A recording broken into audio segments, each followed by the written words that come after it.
Hi, this is Joan Sparks and welcome to Flute Pro Shop on the Road. I'm here today with Professor Trudy Kane at the Frost School of Music, University of Miami in Florida.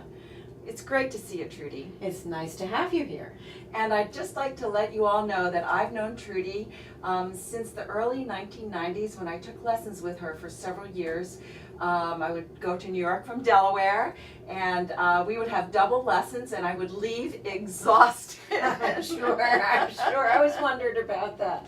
But it was a wonderful way to give me a whole new perspective on things, and I'm sure that's what you do for your students here. I certainly try.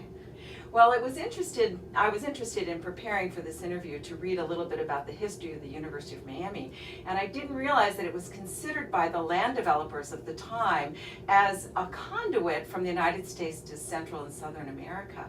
And when the school was founded in 1926, it was founded as a conservatory of music and a College of Arts and Sciences, which I thought was amazing. Isn't it? I don't know of another school that was founded like that. I think there are a lot of, even the faculty here, who don't know that. So thank you for bringing that out. Sure thing. And then the land developers of the time, Mr. Merrick, Mr. Penny, and Mr. Flagler saw this as a critical part of the southern Florida expansion and development. And at that time, the city of Miami only had like 100,000 people in it. Well, I know that Mr. Merrick, when he planned out Coral Gables, did include in his plan a plan for the university. Interesting. And so with this history, that's got to be part of what attracted you to the Frost School of Music. Well, there are so many things that attracted me. I came here first as a guest, Mm-hmm. and I gave a number of master classes. And it was a wonderful experience because the level was much higher than those of us in New York had any idea. Really? And what was even more wonderful was the faculty. Not only the level of the faculty, but the personalities of the culture of the faculty. Mm-hmm. The culture is one of warmth and being supportive, and not only of each other, but of the students. And it's just such a lovely place to be and to work. And I'm really enjoying it here. Oh, that's great, because one of the things I wanted to talk to you about was your transition between being a key figure in the New York music scene and then coming here to Coral Gables. It's been wonderful. It's been absolutely wonderful. I have to say that I haven't missed a beat. We sold the apartment in New York, moved down here, and I started working, and it's just been wonderful. Having a flute studio, of all strangers, of course, that I hadn't chosen, but it was wonderful to work with them. They were lovely young people, and I know you're going to ask me later about the audition class, but one of the things that I did initially was I made a class where we went through entire parts of orchestral music. And I thought I'd have 3 or 4 people in that class, and 10 people showed up. Wow. And it was a wonderful way for us all to be together. And it was great. It was really great. And they were so eager to learn from me, and it just made it wonderful.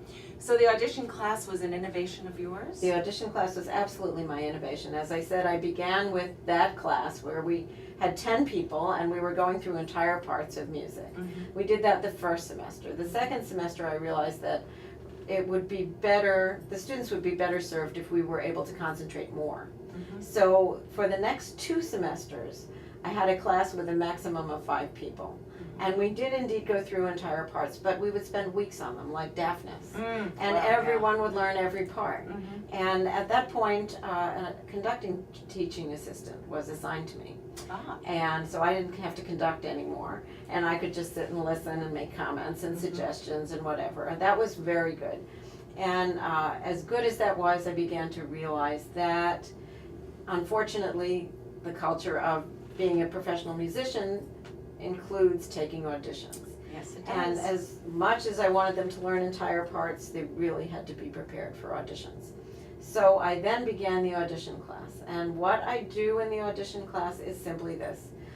1 week we go over 3 to 5 excerpts. And that means I go over them with them, we play them, we talk about the difficulties of them. And the next week we have a mini audition on those excerpts. So they've got a week to prepare. They have a week to prepare. And then they stand up in front of their peers. That's right, and they play the excerpts. And we do that throughout the semester. Now, what you're going to hear today, which is the last day of classes, is going to be a mini mock audition. They're responsible for everything that we have worked on this semester. And they do know, actually, guys. I wrote to them last night that they will be playing 5 of the excerpts today in front of the class as the beginning of this. This one today is really practice, because next week will be their final exam. The final exam is going to be, I've blocked out 3 hours in the recital hall, and we will have 2 rounds of auditions. And they will play a shorter audition, although it will be longer than today's, and a final audition.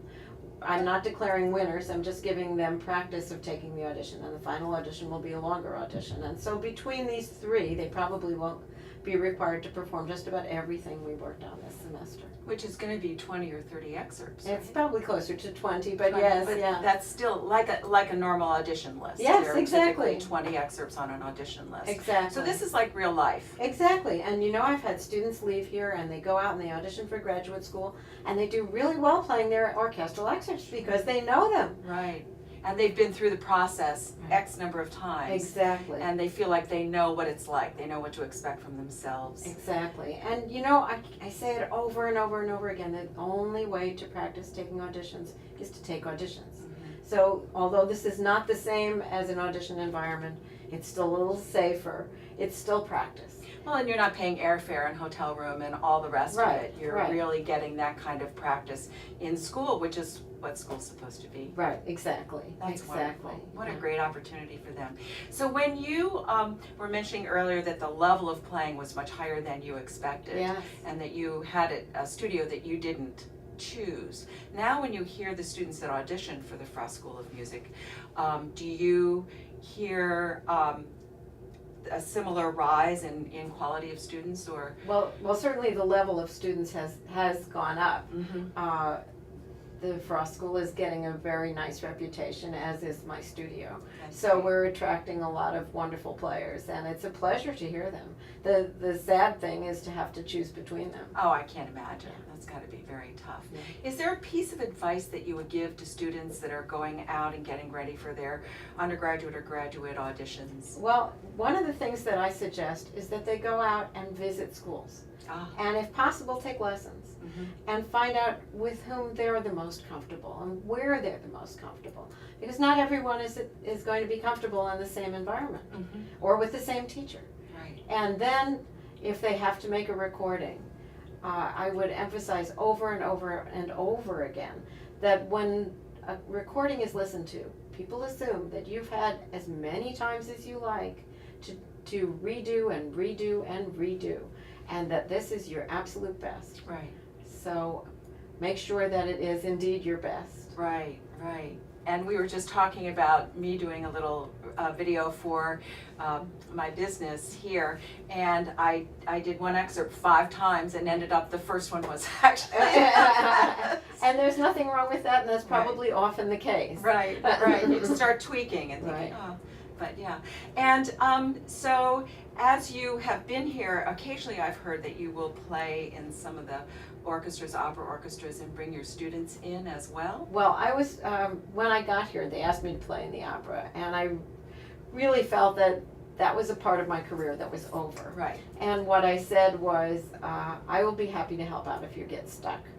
So they did get stuck Of a course. few times, and I did help out. And in the meantime, they asked me for recommendations from my students, and I will say that one of the most thrilling things that I did was to play opening night of Turandot, and the other 2 flutists in the section were my teaching assistants. Oh, fabulous. It was wonderful. And you know, as I was playing, I thought, my God, I mean, they're really right with me in a way that I probably had never experienced quite like that. And I realized, of course, they're my students. Yes. You know, we've been working so closely together. Yeah, it was wonderful. I experienced the flip side of that, and I can tell you what a thrill it is to sit in an orchestra next to your teacher Yes. and just, you know, you watch, you observe, and you find out you're doing the exact same thing. Yes, it's So wonderful. I had that too. Yes. it's a wonderful way to learn. It is a wonderful way, and I was very thrilled to give my students that experience.